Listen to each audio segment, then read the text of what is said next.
आगे कह रहा है रेखा मात्रमपि क्षुधामनो वर्तमनः परम न वित्तियो प्रजा तस्य नियंतो नेमि वर्तया। क्षुधात माने होता है प्रचलित, वर्तमाना माने मार्ग से, नियमित होता है माने परंपरा का पालन करने वाली। तो कहने का आशय यह है कि शासक दिलीप की प्रजा मनु के समय के आचरण किए हुए मार्ग से थोड़ी भी उसी प्रकार नहीं हटती थी जिस प्रकार से सारथी के रथ की घुरी अपने मार्ग से थोड़ी भी नहीं हटती है। फिर समझिए, शासक दिलीप की प्रजा मनु के समय के आचरण किए हुए मार्ग से थोड़ी भी उसी प्रकार नहीं हटती जिस प्रकार से सारथी के रथ की घुरी अपने मार्ग से थोड़ी सी भी नहीं हटती है। 5वीं इसी में दिया गया, क्या दिया गया है? आकार सदसा प्रयः प्रज्ञा सदृशागम आगमय सदसारंभम आरंभम सदयोदया। कह रहा है यहाँ पर आकार सदृश प्रज्ञा यानी आकार के समान ही बुद्धिमान, आगमा शास्त्र ज्ञानी।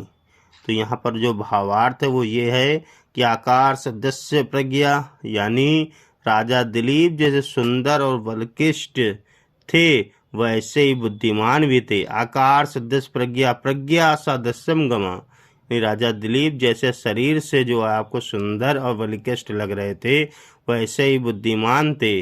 और कह रहे हैं जैसे वो बुद्धिमान थे, आगम्य सदा द्रव्यम आरंभम सदयोदया, जैसे वो बुद्धिमान थे वैसे ही उन्हें शास्त्रों का भी श्रेष्ठ ज्ञान था।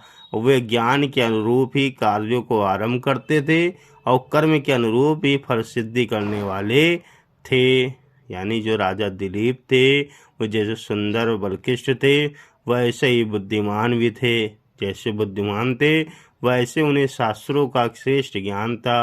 वे ज्ञान के अनुरूप ही कार्यों को आरंभ करते थे और कर्म के अनुरूप ही फल सिद्धि करने वाले थे। आगे क्या कह रहा है? प्रजानाम्यो व्यतयर्ते सा ताम्यो बलिम गृहीत सहस्त्रगुण मुत्रेष्टु मादते ही रसम रवि। कह रहे हैं कि प्रजा के हित के लिए राजा दिलीप प्रजा से कर लेते थे। प्रजान्यो व्यत्यम सा भात्यो बलिम गृतीम, कि राजा दिलीप प्रजा से कर लेते थे। जैसे सूर जब भाप के रूप में जल ग्रहण करता है तो कोई नहीं जान पाता, तब उसका लाभ लोगों को वर्षा के रूप में मिलता है तो प्रजा प्रसन्न होती है। ऐसे ही राजा जब प्रजा से कर लेता है तो प्रजा को कोई कष्ट नहीं होता, परंतु जब उसका लाभ प्रजा को मिलता है तो वह प्रसन्न होती है। सहस्त्र गुण मुस्तनाम दत्ते ही रसम रवि, कि रवि जो होता है सूर वह रस का जब धरातल से वाष्प रूप से जल को लेता है तो किसी को पता नहीं चलता, लेकिन सहस्त्र गुण रूप से जब बारिश करता है तो प्रजा खुश होती है। इसी प्रकार से राजा दिलीप भी थे जो अपनी प्रजा के हित के लिए उससे कर लेते थे तो उसे कनिष्ठ भी कष्ट नहीं होता था।